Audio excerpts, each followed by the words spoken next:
Hello students, आज हम बात करेंगे education policy, economics and planning के यूनिट 2 इकोनॉमिक्स ऑफ एजुकेशन के topic that is cost analysis in education में। इसके बारे में आज हम देखेंगे अपने वीडियो में। स्टार्ट करते हैं विदाउट वेस्टिंग द टाइम। सबसे पहले बात करेंगे कॉन्सेप्ट ऑफ कॉस्ट एनालिसिस। तो कॉस्ट एनालिसिस होता क्या है, जैसा वर्ड ही डिपिक्ट कर रहा है कि आप विश्लेषण कर रहे हो किसका, जो लागत होती है किसी भी चीज़ में, है ना। जैसे आपके पेरेंट्स जब उनकी सैलरी आती है तो वो सारी चीज़ देखते हैं, एनालिसिस करते हैं कि उनका कितना खर्चा होगा, कहाँ कहाँ पे खर्चा होगा। तो वो सारे एरियाज देख लेते हैं कि कहाँ कहाँ पे उनका खर्चा होगा, कि राशन में उनका कितना खर्चा होगा, मतलब ग्रोसरी में, है ना, या फिर शॉपिंग में उनका कितना खर्चा होगा। तो वो सारे पहले से ही डिपिक्ट कर लेते हैं कि इतना इतना उन्हें यहाँ पे देना है। जैसे LIC में उनको कितना होगा। तो बेसिकली कॉस्ट एनालिसिस मतलब क्या है कि आप उस चीज़ का विश्लेषण कर रहे हो। तो कॉस्ट एनालिसिस इन एजुकेशन का मतलब क्या है, to refers to the systematic process of identifying, measuring and evaluating the cost associated with educational program, policy and institution. कि जो भी प्रोग्राम्स आते हैं, फॉर एग्जांपल आपका बीएड कोर्स आया है, बीएड कोर्स आया था तो उसके लिए भी कुछ कॉस्ट लगी होगी। उनके लिए क्या क्या कॉस्ट हो सकती है, जैसे टीचर्स हायर करने, सबसे पहले तो इंस्टीट्यूशन बनाना एक, है ना, और रिसोर्सेज लेकर आना है जो टीचिंग लर्निंग में यूज़ होते हैं, और जो टीचिंग स्टाफ है, नॉन टीचिंग स्टाफ है, ये सारी चीज़ें क्या हो गई, ये सारी चीज़ें क्या हो गई, कॉस्ट हो गई, है ना, एक तरह से। सो कॉस्ट एनालिसिस करना मतलब आइडेंटिफाई, पहले देखना कि कहाँ कहाँ पे आपकी कॉस्ट लगेगी, कहाँ कहाँ पे आपके जो एक्सपेंसेस हैं, या फिर आप बोल सकते हो जहाँ पे आप अपने अमाउंट को स्पेंड करोगे, दोगे, है ना। तो कहाँ कहाँ पे होगी पहले आइडेंटिफाई कर लोगे वो एरियाज। जैसे कि स्कूल में बात करें तो हमें क्या करना है, स्कूल सेटअप करने से पहले सबसे पहले तो इंफ्रास्ट्रक्चर में होगी कि एक स्कूल बनाना पड़ेगा, है ना। और फिर उसके बाद हम बात कर सकते हैं नॉन टीचिंग स्टाफ के लिए होगी, टीचिंग स्टाफ के लिए होगी जो पढ़ाएंगे आपको, ओके। और लाइब्रेरीज वगैरह बनाना। तो ये सारी चीज़ें क्या होगी, ये सारी कॉस्ट हो गई, आपने आइडेंटिफाई कर लिया। अब मेज़र कर रहे हो कि किस में कितनी होगी, ओके। जैसे इंफ्रास्ट्रक्चर में कितनी है, और दैट इज़ आप बोल सकते हो कि नॉन टीचिंग स्टाफ में कितनी है, टीचिंग स्टाफ में कितनी है, तो आप मेज़र कर रहे हो। फिर इवेलुएट करोगे, इवेलुएट करके देखोगे कि मेरे पास कितना अमाउंट है और मेरी जो कॉस्ट है वो कितनी लग रही है ना। और उससे रिलेटेड क्या बेनिफिट्स हो सकता है मुझे। तो बेसिकली यही क्या है, कॉस्ट एनालिसिस है। So this process is critical for making informed decision regarding budgeting, resource allocation, planning and policy making. तो ये किस लिए काम आते हैं, जस्ट मिनट में से रब कर दूँ। अगर हम बात करें जो ये दैट इज कॉस्ट एनालिसिस है, किस लिए काम आते हैं, इससे हम इन्फॉर्म डिसीजन बना सकते हैं। मतलब ऐसे डिसीजन बना सकते हैं कि हम औरों को भी, मतलब अपने जो आपके जो लेवल पे जो और भी लोग हैं, है ना, एडमिनिस्ट्रेटर्स को, मैनेजमेंट को, गवर्नमेंट को, आप क्या कर सकते हो, इन्फॉर्म कर सकते हो कि मेरे जो तुमने फंड दिया था वो यहाँ पे खर्च हो गया, ओके। सो रिगार्डिंग बजटिंग, आप बजट के रिगार्डिंग इन्फॉर्म कर सकते हो। रिसोर्स एलोकेशन की, कहाँ कहाँ पे कौन कौन से रिसोर्स के लिए आपको कॉस्ट चाहिए थी। प्लानिंग और पॉलिसी मेकिंग में आप यूज कर सकते हो किसी कॉस्ट एनालिसिस को। After that is purpose of cost analysis in education. तो क्यों ज़रूरी है, क्या पर्पस है कॉस्ट एनालिसिस का एजुकेशन में। तो सबसे पहला, अफिशिएंट resource allocation.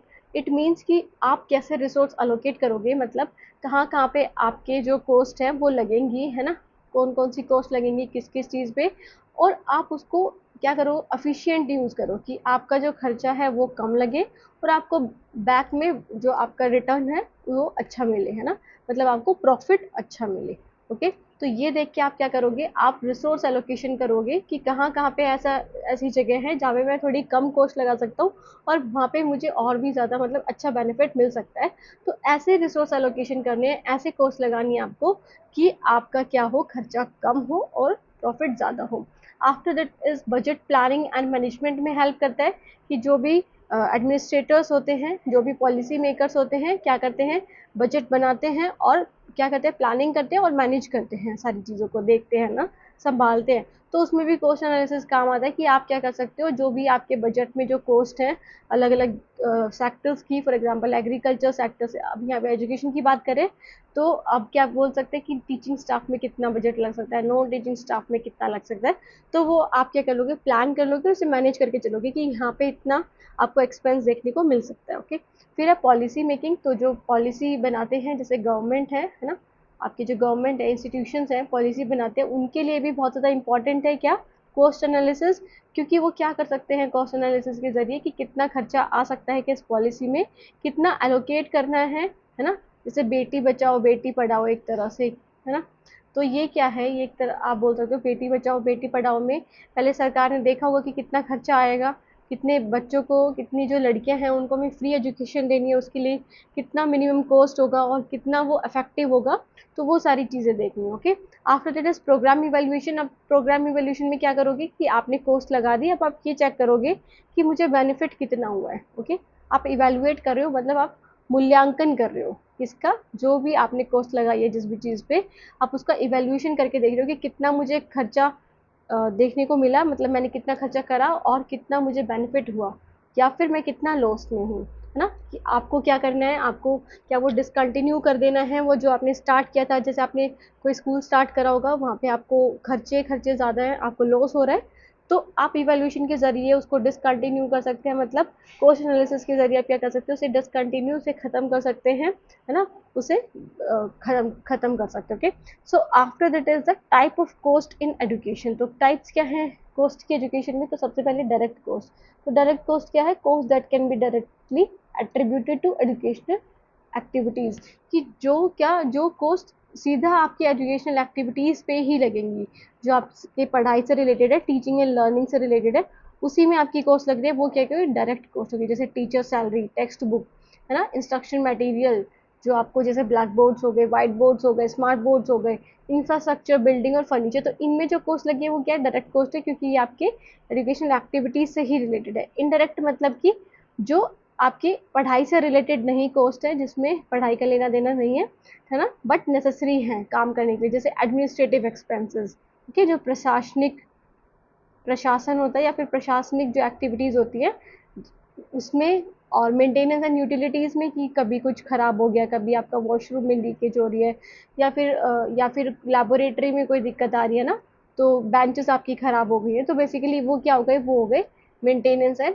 Utilities. Training and development में, कि टीचर को ट्रेनिंग करानी है, आपको इन सर्विस ट्रेनिंग देनी है ना, कि नए अपडेट के बारे में बताना है उन्हें, तो बेसिकली ये क्या हो गई, इनडायरेक्ट कॉस्ट हो गई। Okay, after that is a capital cost. तो कैपिटल कॉस्ट क्या है, जो किस पे लगती है, आपकी पूंजी पे लगती है, मतलब आप क्या कर रहे हो, वन टाइम एक्सपेंडिचर है। फॉर एग्जांपल जो आपने स्कूल क्या करा है, कंस्ट्रक्ट करा है, वो क्या है, आपकी कैपिटल है, आपको आपने एक बार वो कर दिया, आपने एक बार स्ट्रक्चर खड़ा कर दिया, इंफ्रास्ट्रक्चर लगा दिया, उसमें सारे बेंचेस वगैरह, अब आपको वो बेनिफिट देगा आने वाले फ्यूचर में, है ना। तो ये क्या हो गए, वन टाइम एक्सपेंडिचर होते हैं, जैसे construction of schools, purchase of equipments, जो भी आप इक्विपमेंट्स ला रहे हो, है ना, लेबोरेटरी से रिलेटेड, या फिर आप बुक्स लेकर आ रहे हो लाइब्रेरी से रिलेटेड, तो वो आपकी कैपिटल कॉस्ट हो गई।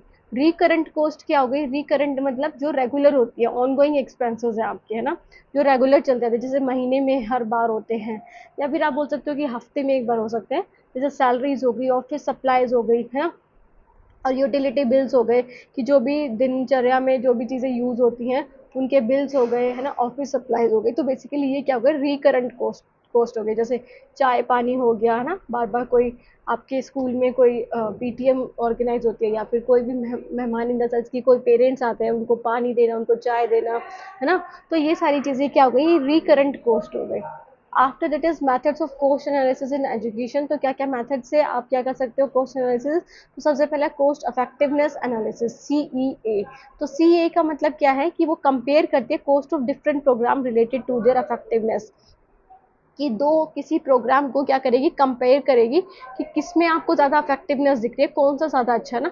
Comparing cost per student of different teaching methods to determine which improve test scores more effectively, कि आप क्या कर रहे हो, दो स्टूडेंट, मतलब आप स्टूडेंट्स की जो आप बोल सकते हो कि उनके परफॉर्मेंस है, उनको कंपेयर कर रहे हो कि कौन से टीचिंग मेथड से उनकी परफॉर्मेंस बहुत अच्छी निकल के आ रही है ना, जिससे आप क्या कर सकते हो, which improve test scores more efficiently. Okay, तो जिससे जो टेस्ट स्कोर हैं वो और भी ज़्यादा बढ़ सकते हैं।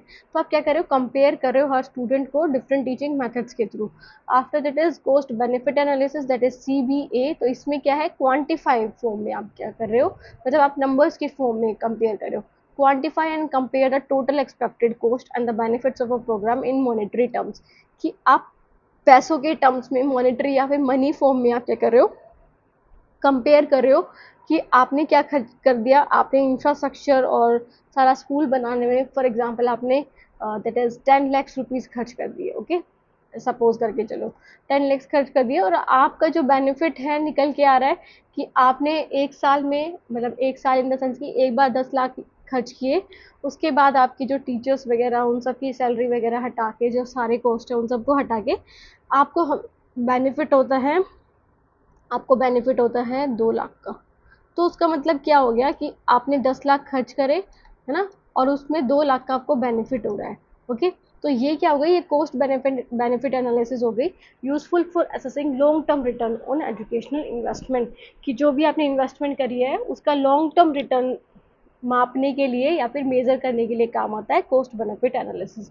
After that is cost utility analysis. तो यूटिलिटी मीन्स कि consider both the cost of qualitative benefits, example quality of life, sorry cost and qualitative benefits, ये कॉस्ट को भी कंसिडर करती है कि क्या कितनी आपकी कॉस्ट आई है, और दूसरा क्वालिटेटिव बेनिफिट्स कितने मिले। ओके, तो कॉस्ट यूटिलिटी मतलब कि आपकी जो कॉस्ट है वो कितनी लगी है किसी चीज़ में, और उससे आपको क्वालिटेटिव मतलब जो मॉनेटरी टर्म्स में नहीं है वो बेनिफिट्स कितने मिले, जैसे क्वालिटी ऑफ लाइफ कैसी हो गई आपकी किसी स्कूल में एडमिशन लेने से, या फिर आपने जो स्कूल कंस्ट्रक्ट किया था उससे आपकी लाइफ में क्या बदलाव आया है, स्टूडेंट कितने सेटिस्फाई हैं आपके टीचर्स से, आपकी स्टडीज़ से, है ना, जो आप पढ़ा रहे हो, आपकी एक्टिविटीज़ से, वो सारी चीज़ें किस में आ गई, कॉस्ट यूटिलिटी एनालिसिस में। After that is break even analysis. तो ब्रेक इवन एनालिसिस क्या होता है, एक पॉइंट को डिटरमाइन करता है जहाँ से आपकी जो कॉस्ट है वो कम होने लग जाती है और आपके जो बेनिफिट्स हैं या फिर आप बोल सकते हो जो आपके प्रॉफिट्स हैं वो इंक्रीज होने लग जाते हैं। तो determine the point at which the educational program benefit begin to exceed its cost, की वो पॉइंट, ऐसा पॉइंट जहाँ से कॉस्ट कम होने लग जाती है और आपके जो बेनिफिट्स, आपके जो प्रॉफिट्स है वो इंक्रीज होने लग जाते हैं। यूनिट कॉस्ट एनालिसिस क्या है, calculate the cost per unit of output, की कॉस्ट पर स्टूडेंट, की एक स्टूडेंट पे आपको कितनी कॉस्ट लग रही है ना, तो ये क्या करता है, पर यूनिट पे कॉस्ट को काउंट करता है कि एक स्टूडेंट पे कितनी कॉस्ट लग रही है, 2 स्टूडेंट पे कितनी लग रही है, cost per graduate, cost per पास रेट। ओके, तो कितनी कॉस्ट लग रही है पर यूनिट पे, उसको काउंट करता है यूनिट कॉस्ट एनालिसिस। ओके, ये आफ्टर दैट इज हम आते हैं की फैक्टर्स अफेक्टिंग एजुकेशनल कॉस्ट, कि क्या क्या फैक्टर्स हैं जो एजुकेशनल कॉस्ट को अफेक्ट करती हैं।